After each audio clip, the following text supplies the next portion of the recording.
we're not called to read the word one time, speak the word one time. This is a lifestyle, right? Not just once in a while, but a lifestyle. And so the purpose of this podcast is really to empower you so you can do what God has called you to do.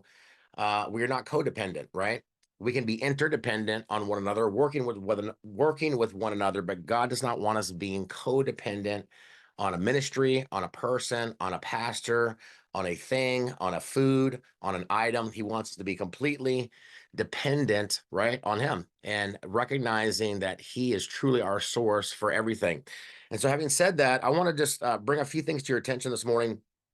Some of this you've heard before, because I do believe in the art of repetition. You've got to hear things over and over and over again in order to get them. That's what the word says. Do not be conformed any longer to the pattern of this world, but be what? Be transformed, be metamorphosized, be continually changed, be continually transformed. That's what that word means. It doesn't mean just I'm transformed once and I'm good.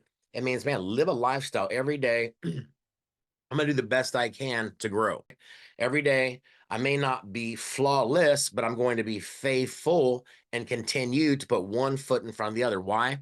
Because no matter what I go through, whether it's a difficult day, whether it's an excellent day, my footsteps, your footsteps are ordered and directed by God. And you've got to keep that in mind with what you are walking through. You've got to keep that in mind with what you are growing through. You got to keep that in mind when you turn the television on, when you listen to the radio, when you have outside influences. You've got to make sure that you are filtering your thoughts with the word of God. If not, you can easily be conformed into a bad attitude. You can easily be conformed into, fear and anxiety. You can easily be conformed into whatever it is you're listening to. Think about that is going to influence you. And where your mind dwells the longest, think about that. Think about this, what I'm about to say. Where your mind dwells the longest, those thoughts are the strongest. So if I'm meditating on fear, if I'm meditating on anxiety, if I'm meditating on the difficulty, if I'm meditating on the problem, if I'm meditating on the issue, and let me tell you something, it's easy to do this. It's easy to get stuck like Chuck in our mindset.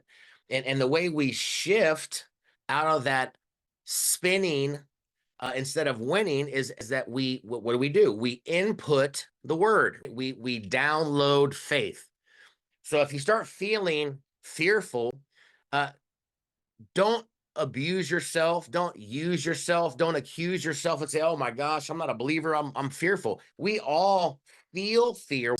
We can all feel doubt. We can all feel unbelief. It doesn't mean you're not a believer. It doesn't mean you don't have faith. What do you do when you start feeling fear? You exercise your faith. What do you do when you start feeling doubt? You exercise your faith. How does faith come? Faith comes by hearing by the word. That's why you're listening to this podcast right now, because you are building your faith. You are making yourself prepared for whatever you might face. You're readying yourself for whatever you're going to face, positive or sometimes not so positive. So whether we are having an excellent day, whether we are having a day that is questionable, we can still walk by faith. And the word says that you and I are called not to walk by faith once in a while. We are called to walk by faith in every situation. We are called to walk by faith every single day, every minute of the day. We have faith eyes. We see through the lens of faith.